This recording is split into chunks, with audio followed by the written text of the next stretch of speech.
रात का वक्त था। आसमान पर काले बादल घिर आए थे। हवा तेज चल रही थी और चांद की रोशनी धुंधली लग रही थी। शहर के कोने पर एक पुरानी हवेली थी। लोग कहते थे वहां से रात को चीखों की आवाज आती है। किसी की हिम्मत नहीं होती थी वहां जाने की। लेकिन आज वसीम ने फैसला कर लिया था।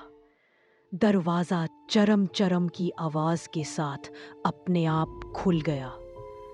अंदर अंधेरा था, सिर्फ पुरानी लैंप की हल्की सी रोशनी। जैसे ही वसीम ने कदम रखा, लकड़ी की जमीन कराहत भरी आवाज निकलने लगी। दीवारें पर पुरानी तस्वीरें लटक रही थी, जिनमें सभी चेहरे मध्यम और धुंधले थे। लेकिन ऐसा लगता था जैसे उन तस्वीरों की आंखें हिल रही है और वसीम को घूर रही है। अचानक एक पुराना झूला हिलना शुरू हुआ और झूले पर बैठी थी एक गुड़िया। एक आंख निकली हुई थी, दूसरी से सीधा वसीम की तरफ देख रही थी। उसने धीरे से अपना सिर घुमाया और आवाज निकाली, वसीम, तुम आ गए। हवेली में गूंज मच गई। दरवाजा अपने आप बंद हो गया। वसीम का दिल जोर जोर से धड़कने लगा।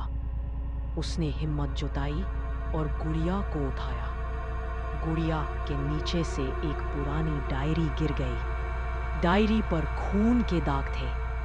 वो डायरी अपने आप खुल गई और पहला जुमला चमक उठा, जो भी इस हवेली में आता है वो इस कहानी का हिस्सा बन जाता है। वसीम अचानक डायरी के पन्ने खुद ब खुद पलटने लगे। हर पन्ने पर सिर्फ एक नाम लिखा था और आखिरी पन्ने पर लिखा था अगला नाम वसीम। उसी वक्त किसी ने उसके कंधे पर ठंडी उंगली रखी। वसीम ने पीछे मुड़कर देखा। एक लंबी सफेद औरत खड़ी थी।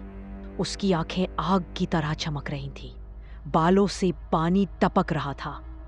औरत ने धीरे से कहा, तुम्हें बुलाया गया था, अब तुम वापस नहीं जा सकते वसीम। रूम के कोने से गुड़िया फिर से हंसी, अब तुम हमारे हो। वसीम ने हिम्मत दिखाई और भागना शुरू किया। हवेली के अंधेरों में भागता रहा। दीवारें हिल रही थीं, तस्वीरें गिर रही थीं। एक टूटा हुआ दरवाजा नजर आया।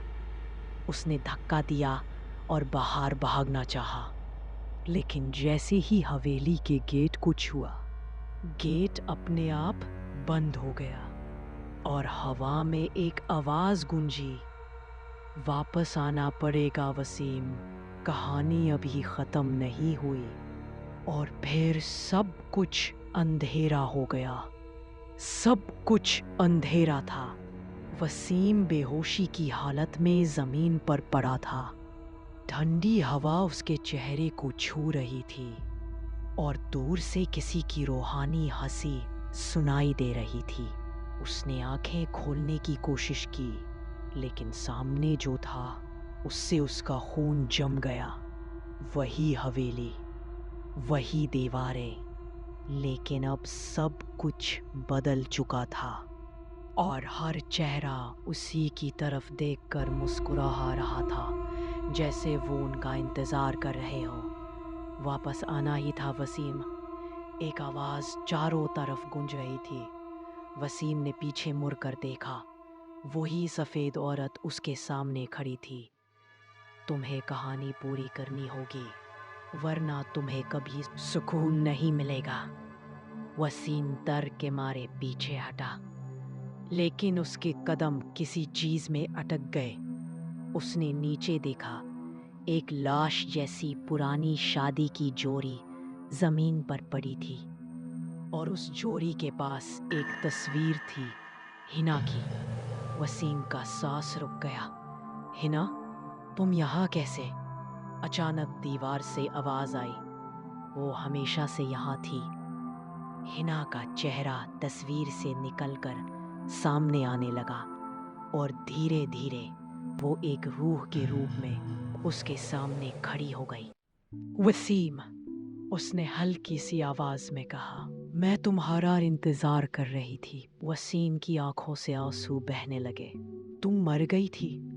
वसीम ने मुस्कुराकर सिर झुका दिया। ये हवेली हम दोनों का अंजाम बन चुकी है। फिर उसने एक पुरानी कहानी सुनानी शुरू की, लेकिन दुनिया ने उन्हें अलग कर दिया। अब जो भी सच्चे प्यार सदियों पहले इस जगह एक श्रापित प्यार की कहानी खत्म हुई थी। दो रूहों ने एक दूसरे से मोहब्बत के साथ यहाँ आता है, वो उन रूहों का हिस्सा बन जाता है।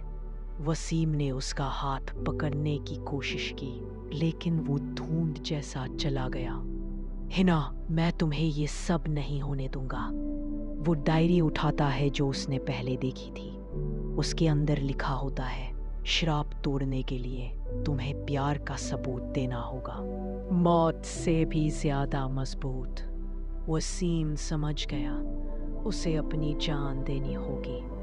उसने एक पुरानी छुरी उठाई जो जमीन पर पड़ी थी। हिना, अगर मेरा प्यार सच्चा है तो ये श्राप आज खत्म होगा। औरत की चीख गूंजी। मत करो, तुम सिर्फ एक और रूह बन जाओगे। लेकिन वसीम ने अपना दिल चीर दिया। खून जमीन पर गिरा, हवेली की दीवारें हिलने लगी, सब कुछ चमक उठा। एक तेज रोशनी ने हवेली को घेर लिया। हीना की रूह उसके पास आई। इस बार वो इंसान लग रही थी। वसीम, तुमने मुझे आज़ाद कर दिया। वो दोनों एक दूसरे को गले लगाते हैं और धीरे धीरे हवा में खुल जाते हैं। हवेली की दीवारें धूल में बदल गई, तस्वीरों के चेहरे मिटा दिए गए और लिखा हुआ था, श्राप खत्म हो गया, प्यार जीत गया।